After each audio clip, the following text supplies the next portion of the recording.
صل على سيدنا ومولانا محمد وعلى سيدنا علي وسيدتنا فاطمة وسيدتنا زينب وسيدنا حسن وسيدنا حسين وعلى آله وصحبه وبارك وسلم. بسم اللہ الرحمن الرحیم. آج ہم موجود ہیں مجلس رجوع الی القرآن کے بانی محترم جناب زاہد علی خان صاحب کے ہاں، اور میرے ساتھ موجود ہیں ہمارے بھائی جناب منیر سیال صاحب، اور کیمرے پر اس وقت موجود ہیں محترم جناب فیض ہاشمی صاحب. تو آج کیونکہ یکم کے بعد پچھلے جو ویڈیو ہم نے شیئر کی تھی آپ سے وہ یکم محرم اور اس سے پہلے کے واقعات کے بارے میں ہیں. آج ہم محترم زاہد علی خان صاحب سے پوچھیں گے، کیونکہ آج محرم کی دوسری تاریخ ہے، کہ آج کے کیا واقعات ہیں ان کے بارے میں وہ کچھ روشنی ڈالیں. نحمدہ و نصلی علی رسولہ الکریم، اما بعد فاعوذ باللہ من الشیطان الرجیم، بسم اللہ الرحمن الرحیم. رب اشرح لی صدری ویسر لی امری واحلل عقدۃ من لسانی یفقہوا قولی. بہت شکریہ آج کی دوسری مجلس کے لیے تشریف آوری کا. موضوع بہت اہم ہے، 2 محرم ہے. واقعہ کربلا کو بیان کرنے سے پہلے کچھ چیزیں ایسی ہیں جس کا بیان بہت ضروری ہے، کیونکہ جب ہم اس واقعے کو پڑھتے ہیں تاریخ کی روشنی میں تو ہمیں حقیقت بہت ہی مبہم سے محسوس ہوتی ہے. کئی رائے اس کے اندر سامنے آتی ہیں، ان میں سے کئی رائے تو ایسی ہیں جنہیں پڑھ کر ہی پتہ چلتا ہے کہ یہ تعصب کی بنیاد پر ہیں. کچھ ایسی ہیں جو جانبداری کے تحت لکھی گئیں. تو میں نے ہمیشہ یہ کہا اور سمجھا، اور خود بھی میں نے اسی پہ توجہ دی کہ واقعہ کربلا کو احادیث کی روشنی میں جو ہے وہ دیکھا جائے، کیونکہ جو احادیث صحیحہ ہمارے پاس موجود ہیں، جن پر بھروسہ کیا جا سکتا ہے، جن کی اسناد اور متن بھی درست ہے، وہ ہمارے تاریخ کا ایک حصہ ہیں، ہمارے ہاں موجود ہیں. سیاہ ستہ کی کتابیں جن کو کہتے ہیں. تو میں واقعہ کربلا کے حوالے سے آج آگے بڑھنے سے پہلے کچھ احادیث اسی حوالے سے جو ہے وہ گوش گزار کرنا چاہتا ہوں، تاکہ یہ اندازہ ہو کہ اصل میں قتل حسین جو ہے کتنا بڑا واقعہ ہے. یہ کہہ دینا کہ یہ 2 افراد کا ذاتی معاملہ تھا، یہ بہت بڑا ظلم ہے.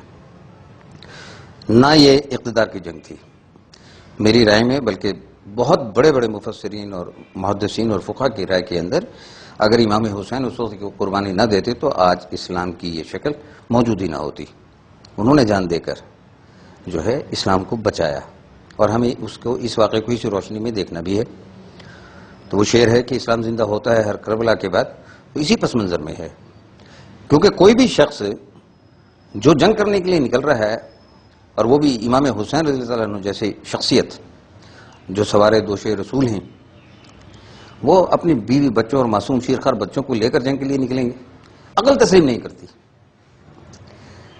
یہ بہت آسان ہے کہہ دینا کہ جناب یہ ہے، ایسا نہیں تھا. انہیں معلوم تھا میں کیا کر رہا ہوں. اور پھر بیچ میں انہوں نے 2-3 دفعہ جب ان سے یہ بات کی گئی تو انہوں نے کہا مجھے بشارت ہوئی، مجھے میرے نانا نے آ کر خواب میں بتایا اور میں نے ان کے بات کی تکمیل کرنی ہے. وہ سفر انہوں نے جاری رکھا.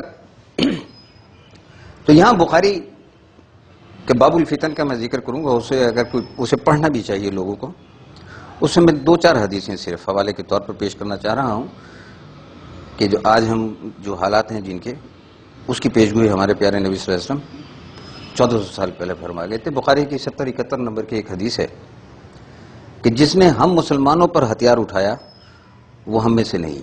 اسی بات کو آگے بڑھاتے ہوئے انہی الفاظ کو ایک اور جگہ بخاری شریف میں ہے، حضور صلی اللہ علیہ وسلم نے فرمایا کوئی شخص اپنے دینی بھائی کی طرف ہتھیار سے اشارہ نہ کرے، کیونکہ وہ نہیں جانتا، ممکن ہے شیطان اسے اس کے ہاتھ سے چھڑوا دے اور پھر وہ کسی مسلمان کو مار کر اس کی وجہ سے جہنم کے گڑھے میں گر پڑے.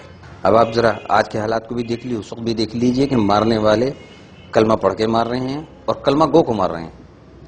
ان احادیث کی روشنی میں ان کا مقام آپ خود طے کر لیجئے کہ وہ کیا تھے. اسی طرح ایک بہت مشہور حدیث ہے اور ہر مسلمان کو اسے ذہن میں رکھنا چاہیے کہ آج ہم جن فتنوں کی بات کرتے ہیں اس کا ذکر آپ نبی کریم صلی اللہ علیہ وسلم نے 1400 سال پہلے کر دیا. حضور صلی اللہ علیہ وسلم نے فرمایا مدینہ کے ایک ٹیلے پر چڑھے، پھر فرمایا کہ جو کچھ میں دیکھتا ہوں کہ تم بھی دیکھتے ہو؟ لوگوں نے کہا نہیں. تو آپ نے فرمایا میں فتنوں کو دیکھ رہا ہوں، وہ بارش کے قطروں کی طرح تمہارے گھروں میں داخل ہو رہے ہیں. یہ بھی بخاری کی حدیث ہے 70-60. ایک اور جگہ آپ نے فرمایا کہ زمانہ قریب ہوتا جائے گا اور عمل کم ہوتا جائے گا اور لالچ دلوں میں ڈال دیا جائے گا، فتنے ظاہر ہونے لگیں گے اور حرج کی کثرت ہو جائے گی. صحابہ نے پوچھا یہ حرج کیا ہے؟ تو آپ نے بتایا قتل.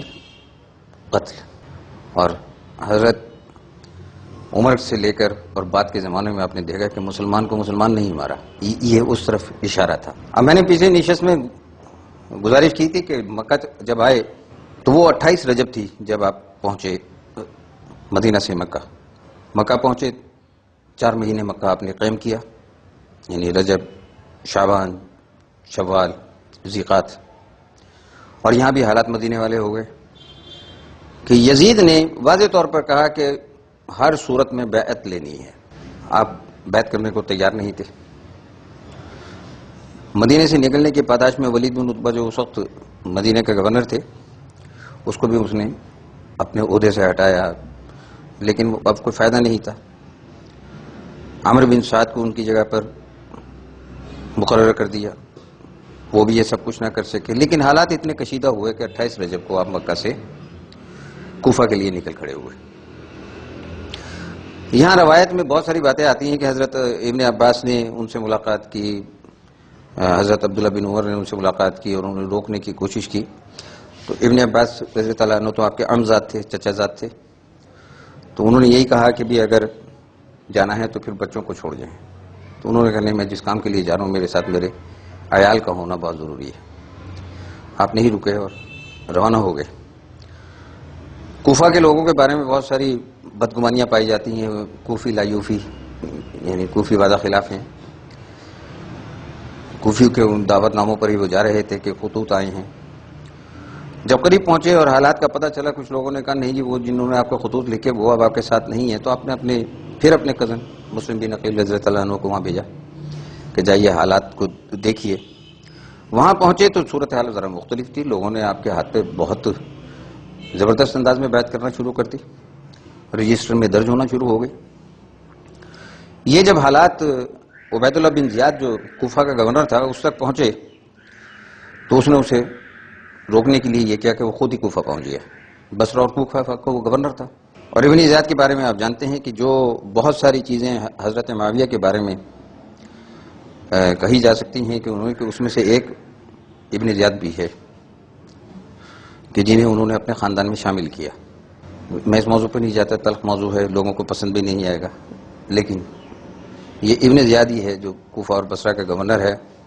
اور وہ وہاں پہنچا اور اس نے مسلم بن عقیل کو قتل کیا، اسی پاداش میں قتل کیا کہ تم بیعت لے رہے ہو. اور جس بے دردی سے مسلم بن عقیل کا قتل ہوا ہے، اگر میں اس کی تفصیلات یہاں بیان کرنا شروع کر دوں تو لوگوں کی آنکھوں میں آنسو آ جائیں گے، لیکن بات طویل ہو جائے گی. مسلم بن عقیل قتل ہو گئے. یہ خبر پہنچی حضرت امام حسین رضی اللہ عنہ کے پاس تو آپ بھی رنجیدہ ہوئے. آپ نے اپنا سفر جاری رکھا. جب آپ نے سفر جاری رکھا تو پھر حر کو بھیجا گیا کہ انہیں روکیے. عبداللہ الحر جسے وہ پہنچا وہاں پر، اس نے آپ کو روکا. آپ نے اسے کہا کہ تم مجھے کیوں روکتے ہو؟ اس نے کہا مجھے حکم ہے ابن زیاد کا. رک گئے. آپ نے وہاں نماز پڑھائی. میں یہاں بار بار جیسے میں نے بتایا کہ حضرت علی کرم اللہ وجہہ نے کبھی کسی کو کافر قرار نہیں دیا، کبھی کسی کو نماز پڑھنے سے نہیں روکا، خود بھی دوسروں کے پیچھے نماز پڑھے اور اپنے پیچھے سب کو نماز پڑھنے کی اجازت بھی دی ہے. یہاں بھی یہی ہوا. نماز کا پہلی نماز آئی تو امام حسین نے اذان اور اقامت دلوائی اور اس کے بعد پوچھا حر سے کہ تم اپنی نماز پڑھو گے یا میرے پیچھے پڑھو گے؟ انہوں نے کہا جی نماز تو ہم آپ کے پیچھے ہی پڑھیں گے. تو وہ نماز بھی اس نے انہی کے پیچھے پڑھی. اب وہاں سے نماز پڑھ کے آپ نکلنے لگے. اس نے کہا میں جانے نہیں دوں گا. اب ایک صورت یہ ہے کہ مجھے کیونکہ کہا گیا اب نہ میں آپ کو واپس جانے دیتا ہوں نہ میں آپ کو آگے جانے دیتا ہوں. آپ تیسرے راستے پہ چل پڑے، میں آپ کے پیچھے پیچھے چلتا رہوں گا. لیکن مجھے آگے جانے سے بھی روکا گیا آپ کو. مجھے آپ کو پیچھے جانے سے بھی روکا گیا. یہ بھی ایسا مرحلہ آیا. بالآخر سفر اسی طرح ہوتا رہا. ایک جگہ آئی, وہاں پڑاؤ ڈالا تو پوچھا کہ یہ کون سی جگہ ہے, تو کسی نے بتایا نینوا. تو آپ نے کہا کہ یہی وہ جگہ ہے کرب و بلا. تو آپ نے کہا بس اب یہاں خیمے لگا دیجئے. دریا فرات کے کنارے پہ, یہ کچھ ہی فاصلے پہ دریا فرات ہے, آبادی فرات کے کنارے تھی. وہاں پر یہ انہوں نے خیمے ڈال دیے. خیمے ڈالنے کی جب جو فوج اس نے بھیجی وہ بھی کوئی چھوٹا آدمی نہیں تھا. حضور صلی اللہ علیہ وسلم کے نواسے کے مقابلے میں جو فوج آئی, عمرو بن سعد, یعنی عشرہ مبشرہ میں جو شامل ہیں صحابی, حضرت سعد بن ابی وقاص ان کے صاحبزادے ہیں. وہ سامنے آ گئے.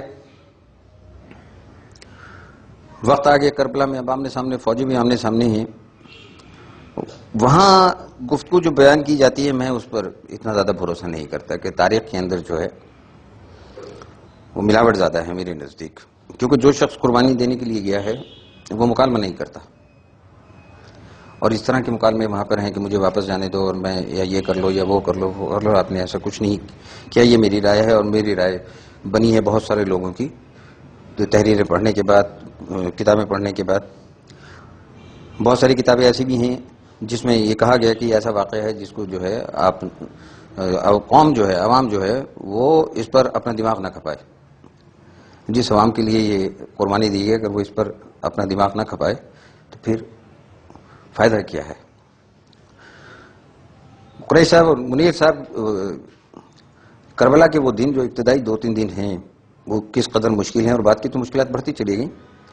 اگر وہ وہاں موجود ہیں تو وہ صرف اسلام بچا رہے ہیں. کیونکہ آپ یہ دیکھیے کہ حضور صلی اللہ علیہ وآلہ وسلم نے فرمایا کہ, اور یہ بھی حدیث مبارکہ ہے کہ میں جو ہے قریش, میری جو امت ہے, میری جو قوم ہے وہ قریش کے لڑکوں کے ہاتھوں برباد ہوگی.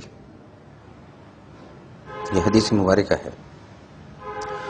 اور جس وقت یہ واقعہ ہو رہا ہے اس وقت یزید کی عمر 23 سال ہے, اور جب بیعت لینے کا مسئلہ ہو رہا تھا تو 1.5-2 سال اس پہ اور مائنس کر دیجئے تو 20-21 سال کے لڑکے کی بیعت لی جا رہی ہے, اور کہا جا رہا ہے کہ یہ صحابہ اس کے ہاتھ پر بیعت کریں جس کے کردار کے بارے میں ساری دنیا جانتی ہے. خود اس کا قاضی اپنے بارے میں یہ کہہ رہا ہے. اور وہ مغیرہ بن شعبہ جو بہت بڑے صحابی ہیں, جن کی وجہ سے یزید جو ہے وہ منتخب کیا گیا, روایت میں آتا ہے کہ انہوں نے یہ مشورہ دیا تھا حضرت معاویہ کو کہ اپنے بعد ان کو بنا دیجئے. وہ تک مانتے تھے کہ بھی اس کا جو ہے کردار جو ہے وہ کیا ہے, فاسق و فاجر ہے. اب 23 سال کا نوجوان ہے 61 ہجری میں, اور حضرت امام حسین جو ہیں اس وقت 54-55 سال کے ہیں. آپ 4 ہجری میں پیدا ہوئے, 61 سال میں مائنس کر لیں تو 55-56 سال کی عمر بنتی ہے. اور حضور صلی اللہ علیہ وآلہ وسلم سے کتنی محبت کرتے تھے اسے تو بیان کرنے کی ضرورت ہی نہیں ہے. وہ جو دور حضرت علی سے لے کر اور 61 ہجری تک کا 20 سال ہیں, 60 ہجری میں فوت ہوئے ہیں حضرت معاویہ, اصل خرابی اس دور میں پیدا ہوئی. اور یہ گفتگو موجود ہے, روایات کے اندر موجود ہے. اگلی نشست میں ان گفتگو کے چند جملے ضرور پیش کروں گا جو حضرت علی نے حضرت امیر معاویہ سے کہے.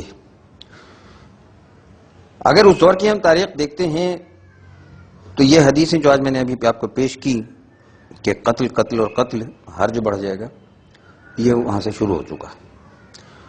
حضرت عثمان غنی اپنے گھر میں محبوس ہوئے, قتل کیے گئے.